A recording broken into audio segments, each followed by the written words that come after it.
आमाबाट कखराको ज्ञान पाएँ पहिले, आमाबाट कखराको ज्ञान पाएँ पहिले, कलम समाई कविता कोर्न थाले अहिले, कलम समाई कविता कोर्न थाले अहिले। बाबाबाट एबिसिडी जोड घटाउ जाने, बाबाबाट एबिसिडी जोड घटाउ जाने, धरती आकाश मेरा ईश्वर यिनै भन्ने ठाने, धरती आकाश मेरा ईश्वर यिनै भन्ने ठाने। मातृभूमि प्रिय सदा, मातृभूमि प्रिय सदा भूगोल घुमे पनि, मातृभूमि प्रिय सदा भूगोल घुमे पनि, सगरमाथा गौतम बुद्ध मेरो आफ्नै हो नि, सगरमाथा गौतम बुद्ध मेरो आफ्नै हो नि। संसारका विकसित गगनचुम्बी सहर, संसारका विकसित गगनचुम्बी सहर, त्यही सहरमा त्रिकोण झण्डा फहराउने रहर, त्यही सहरमा त्रिकोण झण्डा फहराउने रहर, विश्वमाझ श्रेष्ठ देश नेपाल नै हो भनी। जीवन कविता हो र कविता नै जीवन हो भन्ने साहित्यकार विमला ढुङ्गानाको जन्म बुबा श्यामजी शर्मा र आमा शारदाका सुपुत्रीका रूपमा 2029 सालमा कुम्रो चितवनमा भएको हो। चितवनमा जन्मिएर काठमाडौँमा हुर्किएकी उनी अहिले विदेशमा बसेर सङ्घर्ष गर्दै सक्रिय रूपमा कलम चलाइरहेकी छिन्।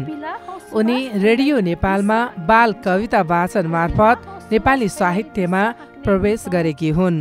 उनी विशेष गरी बाल साहित्यमा कलम चलाउँछिन्। उनका बाल कविताहरू सरल, सरस र बालकको मन छुने खालका छन्। यसका साथै उनले मुक्तक, कविता, गीत, गजल विविध विधामा कलम चलाइरहेकी छिन्। उनी अन्तर्राष्ट्रिय नेपाली साहित्य समाजकी केन्द्रीय महासचिव हुन्। उनको संलग्नता अन्तर्राष्ट्रिय नेपाली साहित्य समाज, बाल साहित्य प्रतिष्ठान, कृष्ण साहित्य सदन, नेपाल बाल साहित्य समाज, अमेरिका सहयोगी समाज, नेपाल शिक्षा तथा सांस्कृतिक केन्द्र लगायत विभिन्न सङ्घ संस्थाहरूमा उनको आबद्धता रहेको छ। उनका प्रकाशित कृतिहरू तिमी बिनाको हाम्रो जीवन, बाल मन, बादल र ऋतु, पशु पन्छी, बाल बगैँचा, ठुलो भई के बन्ने, नेपाली छोरी, काव्य पराग, ओथारो बसेका सपनाहरू, तीन चरी लगायत बाल चित्र, कथा, अन्य पुस्तकहरू तथा पत्र पत्रिकाहरूमा विविध सृजनाहरू प्रकाशित भइरहेका छन्।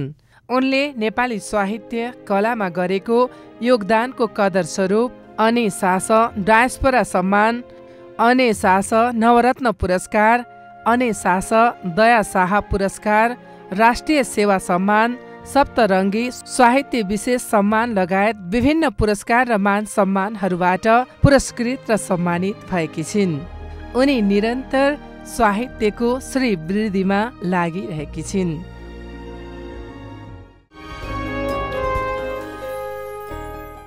गीत काव्य बाल साहित्यमा कलम चलाइरह्यो, गीत काव्य बाल साहित्यमा कलम चलाइरह्यो।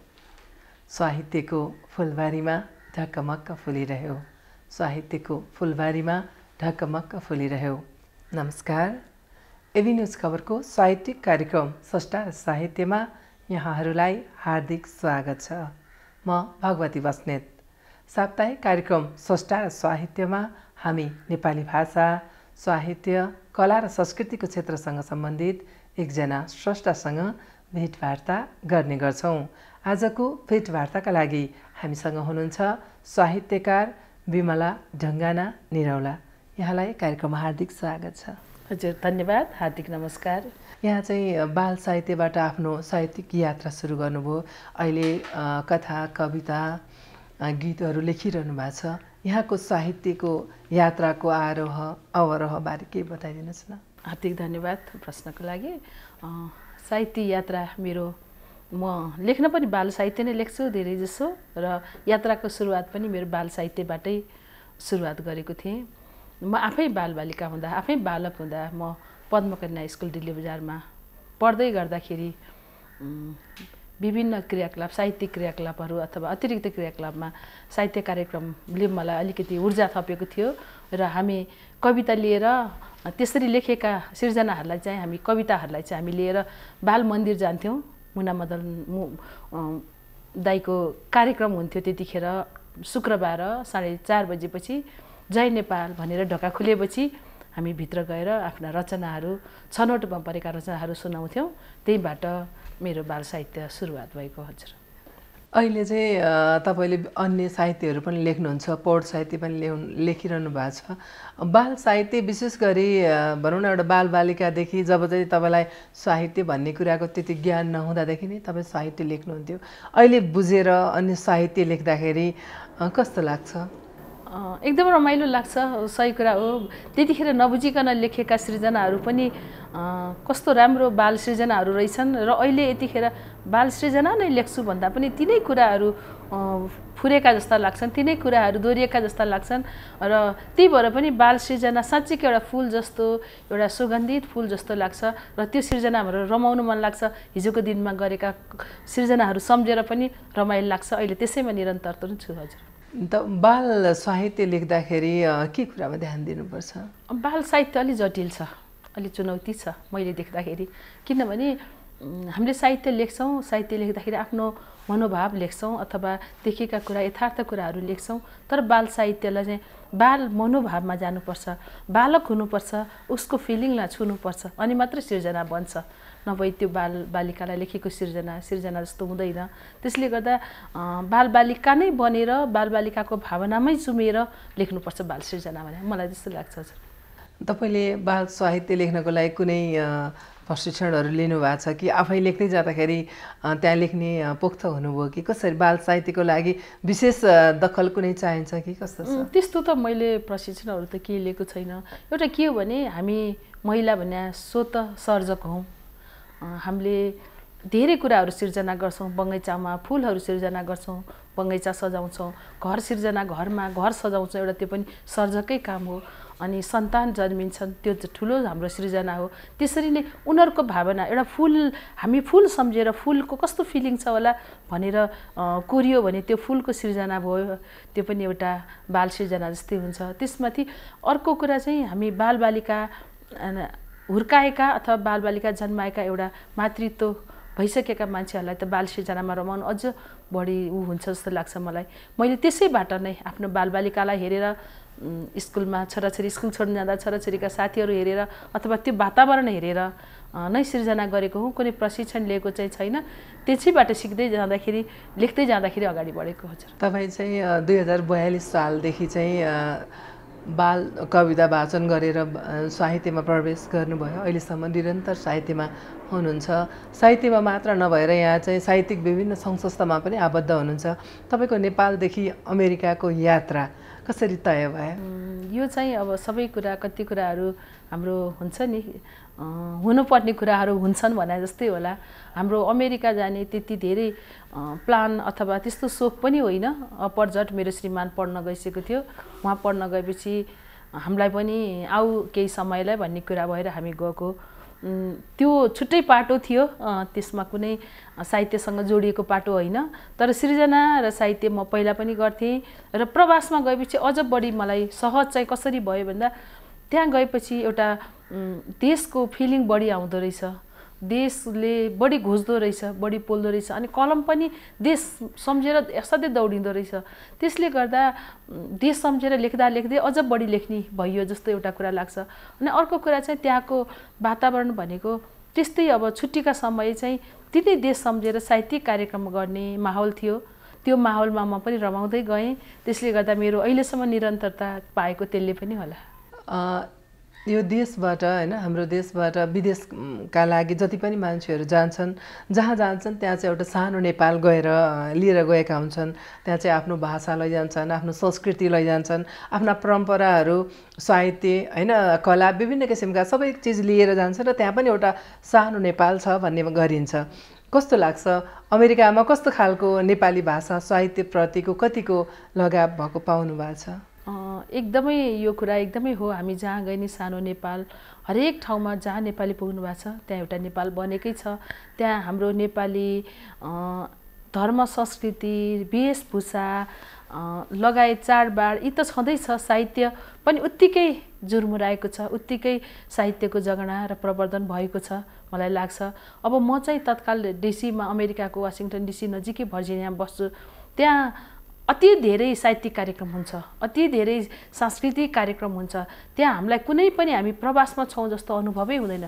जब हामी काममा जान्छौँ, विदेशीहरूसँग बस्नुपर्छ, त्यतिखेर मात्रै हामी प्रवासमा छौँ अथवा विदेशमा छौँ भन्ने, नभए हामीलाई एउटा नेपाल छोडेको अनुभव हुँदैन। तर कतिखेर चाहिँ हामीले नेपाल छोडेको अनुभव गर्छौँ भने चाडबाडमा जो हाम्रो परिवारसँग बस्न सकिँदैन, हाम्रो हजुरबुवा हजुरमुवाको हातबाट टिका थाप्न पाइँदैन, अथवा कहिलेकाहीँ दाजुभाइ दिदीबहिनी तिहारमा छुट्छौँ, त्यो अवस्था मात्रै हामीले मिस गर्छौँ। अरू बेला त हामीले एउटा सिङ्गो नेपाल पाएका छौँ र भाषा संस्कृतिको लागि पनि उत्तिकै जुट्नु भएको छ। प्रवासका मान्छेहरू उत्तिकै लाग्नु भएको छ र त्यसले गर्दाखेरि भाषा प्रवर्धनको संरक्षण भइरहेको छ।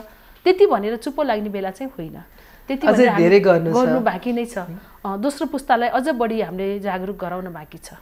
त्यहाँ अहिले भनौँ न, अब दोस्रो पुस्ताहरूमा चाहिँ त्यहाँ पढाउनको लागि के कस्तो व्यवस्था भइरहेको छ? यहाँ चाहिँ अन्य शाखाको अन्तर्राष्ट्रिय नेपाली साहित्य समाजको महासचिव पनि हुनुहुन्छ, अनि एनआरएन भन्ने संस्था पनि छ। तपाईँहरूको एक आपसमा के छ, मिलेर केही नयाँ पुस्ताको लागि केही गर्दै हुनुहुन्छ कि छैन? हजुर, एकदम पक्का। हामीले हजुरले भनिहाल्नु, म अन्तर्राष्ट्रिय नेपाली साहित्य समाजमा यतिखेर केन्द्रीय महासचिवको हैसियतले काम गरिरहेको छु र योभन्दा निवर्तमान कार्य समितिमा म सचिव थिएँ।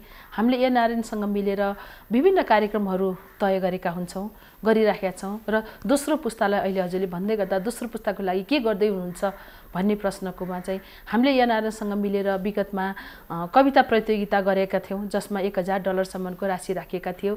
विभिन्न संसारभरि छरिएर बस्नुभएको भाइ बहिनीहरूलाई जोडेर कवितामा समावेश गराएका थियौँ र यो वर्ष पनि हाम्रो त्यो लक्ष्य अगाडि बढिरहेको छ। त्यसको अलावा अन्तर्राष्ट्रिय नेपाली साहित्य समाजले प्रवासमा बसेर प्रवासका दोस्रो पुस्ताको लागि धेरै कुराहरू सोचेर अगाडि बढिरहेको छ। यतिखेर पाठशालाहरू, अघि भर्खरै पाठशालाको कुरा हजुरले अलिकति निकाल्नुभयो, पाठशालाहरू प्रशस्त खुलेका छन्।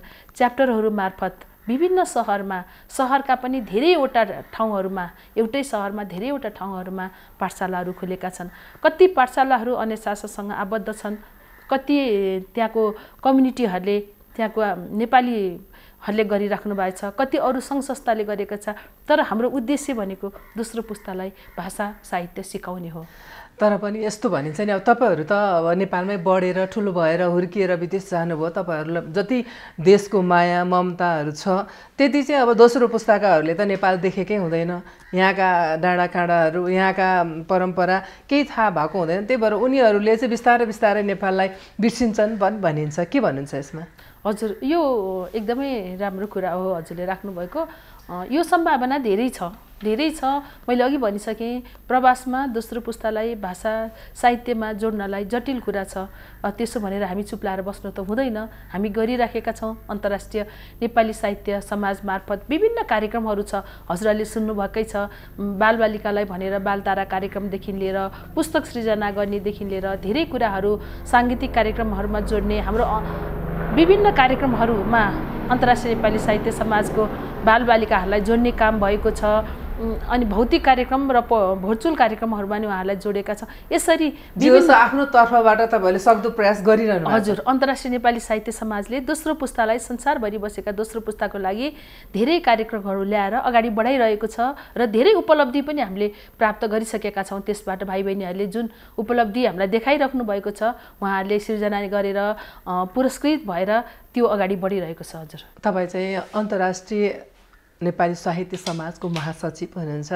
तपाईँका कार्यकालमा भएका उल्लेखनीय कार्यहरू के छन्?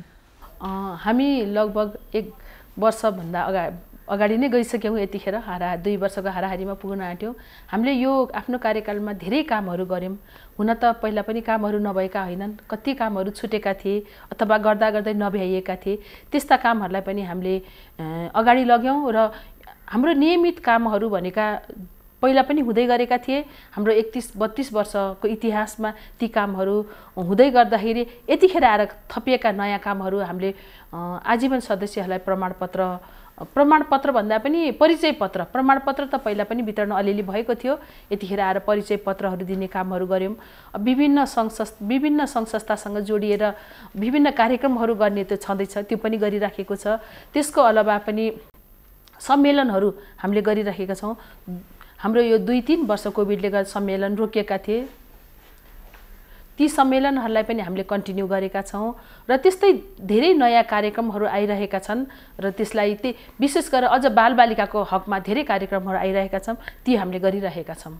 तपाईँहरूको भावी योजना के छ संस्थाको, अन्तर्राष्ट्रिय नेपाली साहित्य समाजको? हाम्रो भावी योजना भनेको हामीले विशेष गरेर अहिले यतिखेर हाम्रो उद्देश्य भनेको भावी योजना भने हामीले सम्पूर्ण समय चाहिँ बालबालिकालाई नै लगाउनु पर्ने आवश्यकता देखिएको छ। किनभने प्रवासमा दोस्रो पुस्ता अघि पनि कुरा आइसक्यो, दोस्रो पुस्तामा भाषा र साहित्यको समस्या आउने स्थिति देखिन्छ।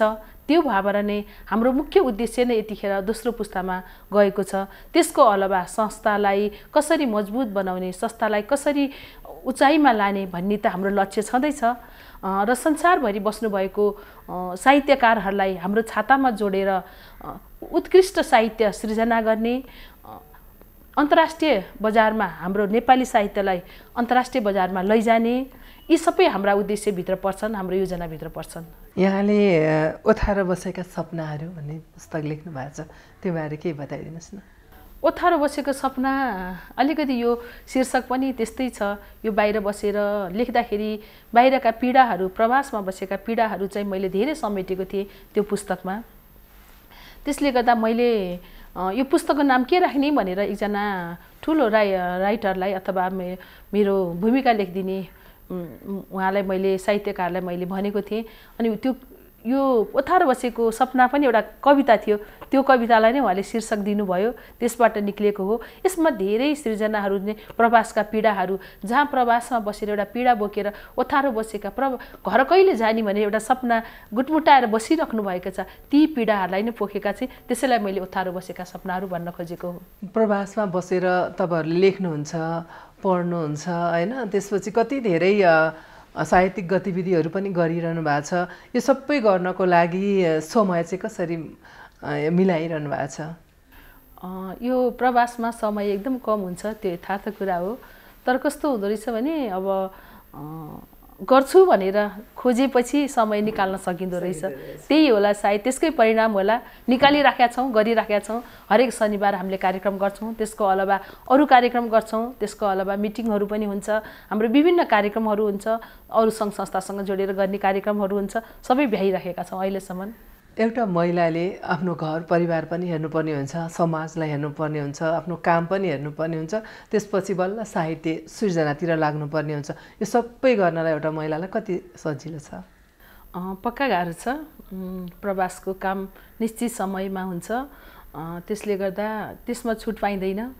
लेख्ने भनेको आफ्नो समय निकालेर अलिकति आफ्नो समय, गर्छु भनेको समय अथवा सुत्छु भनेको टाइमलाई अलिक घटाउने, कतै जान्छु भनेकोलाई नजाने, कतै इच्छा लागेका कुराहरू कम गर्ने र लेख्न समय दिने, यो त छँदैछ। त्यसको अलावा कार्यक्रमहरूमा जान, कार्यक्रमहरू गर्न, यसलाई चाहिँ निश्चित समय चाहिन्छ र घर परिवार पनि समय दिनै पर्छ, नदिई हुँदैन।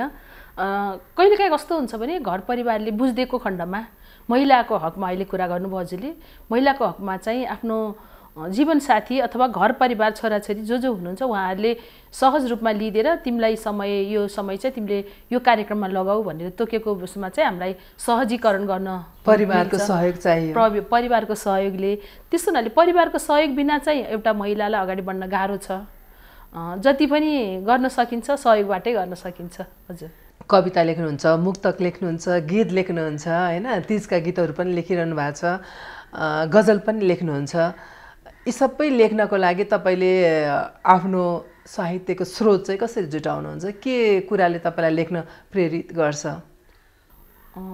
त्यो त भावना हो। मैले चाहिँ यथार्थलाई भावनामा डुबाउँछु। धेरै जस्तो चाहिँ यथार्थ कुराहरू, देखेका कुराहरू, सुनेका कुराहरू, अझ बढी देखेका कुराहरू, यथार्थको त्यो घटनाहरूले चाहिँ बढी छुन्छ।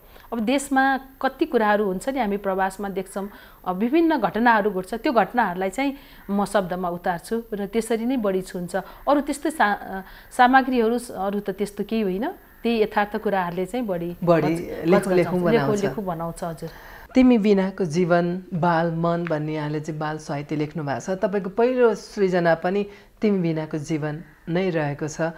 त्यो लेख्दाको सन्दर्भ केही बताइदिनुहोस्। त्यो चाहिँ एउटा साँच्चीकै मेरो जीवनको एउटा बाटो थियो। मेरो साहित्य इतिहासमा मैले बच्चामा लेख्दै गर्दाखेरि म अलिकति साहित्यबाट टाढा भइसकेको थिएँ अनि धेरै समय मैले लेखिनँ, कलम चलाइन, रोकेको थिएँ। त्यो तिमी बिनाको हाम्रो जीवन चाहिँ छोराछोरीलाई केही समय मैले अलिक पर होस्टेलमा राखेको थियो। त्यो होस्टेलमा राख्दा उनीहरूको पीडाबाट हुन्छ नि, पीडाबाट सिर्जना उत्पत्ति हुन्छ भन्छन्, सायद त्यही होला। प्रवासमा बसेको पीडाले नि प्रवासी साहित्यहरू आएको जस्तै त्यतिखेर मैले छोराछोरी बिना बस्नु पर्दाखेरि तिमी बिना हाम्रो जीवन भनेर छटपटाएका कुराहरू उतारेको थिएँ। त्यो मेरो प्रथम पुस्तक पनि हो र मैले एक किसिम म साहित्यबाट कुल्टो फेरिसकेको अवस्थामा मलाई साहित्यमा फेरि यता ल्याउने चाहिँ त्यो अवस्था पनि थियो।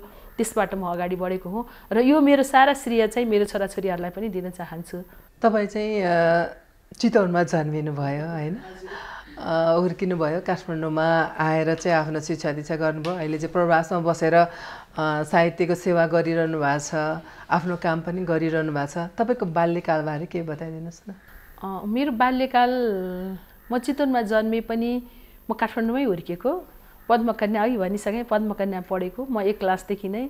अनि हामी त्यही पद्मकन्याकै हरियो ड्रेस थियो हाम्रो, सेतो हरियो घाँगर सुरुवाल, सेतो सल। कन्या स्कुलको हामी कन्या मात्रै थियौँ। हाम्रो वातावरण असाध्यै रमाइलो थियो। अब त्यो केटाकेटी बेला सबैलाई रमाइलो हुन्छ है। अनि त्यसबाट नै हामी त्यो बाल कार्यक्रममा भाग लिन जान्थ्यौँ साथीहरू मिलेर। त्यस्तै थियो, रमाइलो वातावरण थियो त्यतिखेरको। त्यो बालपन सम्झ्यो भने साँच्चीकै अहिले पनि रमाइलो लाग्छ। तपाईँले अब तपाईँको के लेख्ने विचार छ? अब भावी योजना लेखमा साहित्यका तपाईँले धेरै विधाहरू भन्दा पनि बाल साहित्यलाई तपाईँले बढी महत्त्व दिएर लेखिरहनु भएको छ। अबको योजना के छ, के लेख्दै हुनुहुन्छ? अहिले बाल साहित्य नै लेख्दैछु। बाल साहित्यको मैले एउटा प्रवासमा बसेर बालबालिकाले नेपाल कसरी सम्झ्यौन् भन्ने कुरा, नेपाल घुम्न जाँदा देश भ्रमण भन्ने एउटा शीर्षकमा बालबालिकाको लेख्दा चाहिँ प्राय लयात्मक नै मनपर्छ मलाई।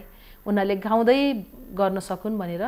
त्यो पनि लयात्मक एउटा कविता जस्तै छ, तर त्यसले चाहिँ दुई खाले काम गरिरहेछ जस्तो लाग्छ मलाई। एकतिर देशलाई बालबालिकासँग नजिक गराउने, चिनाउने काम गरिरहेछ भने अर्को कुरा उनीहरूलाई मैले अङ्ग्रेजी र नेपाली दुईटै रोमनमा लेखिरहेको छु। त्यसले भाषालाई सहज होस् भनेर त्यो पनि गरिरहेको छु। त्यो मेरो प्रेसमा छ आउँदै गरेको। त्यस्तै त्यो सँगसँगै अरू एउटा कथा सङ्ग्रह पनि निकाल्ने कोसिस गरिरहेको छु। प्रयास चाहिँ छन्। अब समय त्यही त हो नि, समय अभाव भइरहेको हुन्छ। अहिले यताको नेपाली बसाइमा छु, धेरै कुराहरू सोचेको जस्तो भइराखेको छैन। हजुर, तपाईँ भनौँ न प्रवासमा पनि हुनुहुन्छ, प्रवासकोमा बसेर लेख्ने साहित्यकारहरूको साहित्य पनि पढिरहनु भएको छ। घर देशमा बसेर नेपालबाट लेखेका साहित्यकारहरूको साहित्य पनि पढिरहनु भएको छ। वर्तमान साहित्यको अवस्था चाहिँ कस्तो पाउनु भएको छ तपाईँले? प्रवासमा के नेपालको कुरा गर्दाखेरि समग्रमा अब नेपालको पक्कै पनि नेपालमा धेरै सन्दर्भ सामग्रीहरू छन्, माहौल छ, नेपालको परिवेश, साहित्यिक परिवेश छ हैन। यहाँको साहित्यसँग प्रवासको साहित्यमा अलिकति तुलना त हुँदैन जस्तो लाग्छ। प्रवासमा किनभने समय छैन, सन्दर्भ सामग्री छैन, धेरै कुराहरू छ। त्यसले गर्दा उहाँहरूले तर पनि प्रवासमै बसेर पनि अहिले मदन पुरस्कारसम्म पाउने लेख लेखिरहेका छन् नि हैन।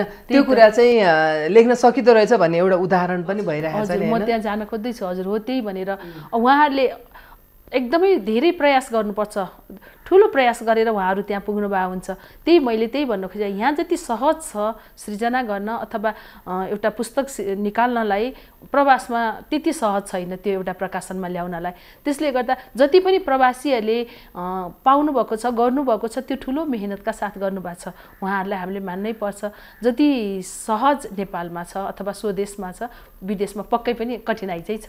तर त्यति भने छोड्नु भएको चाहिँ छैन। लेख्ने सर्जकहरू धेरै हुनुहुन्छ, लेख्दै हुनुहुन्छ, मेहनत गरिराख्नु भएको छ। भोलि विश्वलाई चिनाउने, विश्व बजारमा उहाँहरूको सिर्जना पक्कै आउनेछ। विश्व बजारमा एउटा चाहिँ संस्थामा पनि तपाईँ आबद्ध हुनुहुन्छ। नेपाली साहित्यलाई विश्व बजारमा लानको लागि कतिको प्रयासरत गरिरहेछ तपाईँको संस्थाले? हजुर, प्रयास गरिराखेका छौँ। हिजोका दिनमा पनि थियो र आजका दिनमा पनि, र भोलि पनि हाम्रो मुख्य उद्देश्य भनेकै प्रवासी साहित्य अथवा नेपालको साहित्य, हाम्रो नेपाली साहित्यलाई विश्व बजारमा कसरी चिनाउने, कसरी उनीहरूसँग कम्पिटिसनमा लाने भन्ने उद्देश्य छ। त्यसमा चाहिँ अब सर्वप्रथम चाहिँ अनुवादको आवश्यकता छ। हामी त्यो गरिराखेका छौँ। कति किताबहरू हाम्रो अनुवादमा आइसकेका छन्, अहिले अब हुँदै पनि छ। र भोलिका दिनमा अनुवाद नगरी पनि दोस्रो पुस्ताले उनीहरू कम्पिटिसनमा जानेछन्। हामी त्यसको लागि उनीहरूलाई तयार पार्दै पनि छौँ। त्यो आवश्यक पनि छ जस्तो लाग्छ। अनुवाद नगरिकन सिधै बजारका विश्व साहित्यहरूसँग विश्वका साहित्यहरूसँग हाम्रो बच्चाहरूले कम्पिटिसन गर्न सकुन् अथवा हाम्रो साहित्यकार कम्पिटिसनमा आउन सकोस् भन्ने उद्देश्य पनि छ। हजुर, यस्तो पनि हो। अनि अब अनुवाद नगरी उनीहरूले हाम्रो भाषा बुझ्दैनन् होइन, उनीहरूलाई बुझाउनको लागि उनीहरूलाई हाम्रो कल्चर, हाम्रो संस्कृति, हाम्रो भाषा चिनाउनको लागि त केही न केही अनुवाद त पक्कै पनि चाहिन्छ होइन। सबभन्दा पहिला चाहिँ अब हामीले हाम्रो छिमेकी देशहरू भारत र चीन छ, त्यो भाषामा चाहिँ हामी अनुवाद गर्दैन। अनुवाद भन्ने बित्तिकै हामी चाहिँ अङ्ग्रेजी भन्ने बुझ्छौँ होइन। तर पनि सकेसम्म चाहिँ यी हाम्रा छिमेकी मुलुकहरूले नि पढ्यो भने नेपालको स्थितिहरू, नेपालको कुराहरू अझै जान्ने थिए, त्यसपछि विश्व बजारमा पनि हामी पुर्याउन सक्थ्यौँ। यस्तो हजुर, यो चाहिँ अलिकति यसमा फरक कसरी भयो भने हामीले अनुवाद नगरिकन पनि स्थानीय ठाउँमा बसेका हाम्रो दोस्रो पुस्ताहरू जो त्यहाँको मौलिक भाषामा पोख्त छन् उनीहरूले गरेका सिर्जनाहरू त सिधै विश्व बजारमा पुग्न सक्छ नि। उनीहरूले चाहिँ इङ्ग्लिसमै लेख्छन् भन्न खोज्नु? इङ्ग्लिसमै लेख्छन्। जस्तो जापानमा बसेकोहरू अहिले कतिजना जापानिजमै लेखेर उनीहरूले आफ्नो सिर्जनाहरू बाहिर ल्याइसकेका छन् होइन। त्यस्तै अब बेलायतमा बस्नेहरूले त्यही अनुसार लेखिराख्नु भएको छ, अमेरिकामा बसेकाहरूले पनि लेखिराख्नु भएको छ। हो, त्यो सिधै उहाँहरूको अनुवाद बिना पनि जान सक्छ। तर हाम्रो आफ्नो पुरानो किताबहरू जुन हामी पहिलो पुस्ताका छौँ उहाँ यी सिर्जनाहरूलाई त हामीले अनुवाद गर्ने राखिराखेका छौँ। हामीले त्यो प्रक्रियामा गइराखेको छ, त्यो भइराखेको छ, त्यसलाई निरन्तरता दिइराखेका छौँ। तपाईँ साहित्य लेखेर यहाँसम्म आइपुग्दाखेरि तपाईँलाई कतिले प्रेरणा दिनुभयो होला, कतिले चाहिँ अब साहित्य लेख्नलाई घचघचाउनु भयो होला। तपाईँले सम्झनु पर्दा, आफ्ना अग्रज साहित्यकारहरूलाई सम्झाउनु पर्दा त्यस्तो कुनै विशेष कोही हुनुहुन्छ? हजुर, मैले अघि भनिसकेँ मेरो सृजना सुरुमा बच्चाबाट भएको हो। तर मलाई यो सृजना निकाल्नलाई मलाई एकदम प्रेरणा दिने कृष्णप्रसाद पराजुली हुनुहुन्थ्यो। उहाँले मलाई धेरै पुस्तक निकाल्नको लागि चाहिँ बढी प्रेरणा दिनुभएको छ। त्यस्तै मलाई संस्थामा लान प्रेरणा दिने मेरा अग्रजहरू हुनुहुन्छ। म संस्थासँग आबद्ध हुनुमा उहाँहरूको ठुलो भूमिका छ हुनुहुन्छ। त्यस्तै बाँकी घर परिवारको साथ सहयोग बिना त केही पनि हुँदैन, मैले अघि भनिसकेँ होइन। त्यो लेखनमा सहयोग गर्ने मेरो श्रीमानले मलाई हमेसा सहयोग गर्नुहुन्छ। बच्चाहरूले प्रेरणा दिन्छन्, सिर्जना निकाल्नु म पब्लिस गरिदिन्छु भन्छन् छोराछोरीले। पक्कै छ, सबैजनाको सहयोगले नै अगाडि बढेको हुँ। सबैप्रति आभारी छु। यतिखेर यो कार्यक्रम मार्फत उहाँहरूलाई नमन गर्न पनि चाहन्छु। तपाईँले भनौँ न अब कथा कविताहरू लेखिरहनु भएको छ, उपन्यास लेख्नेतिर तपाईँ जानु भएको छ कि छैन?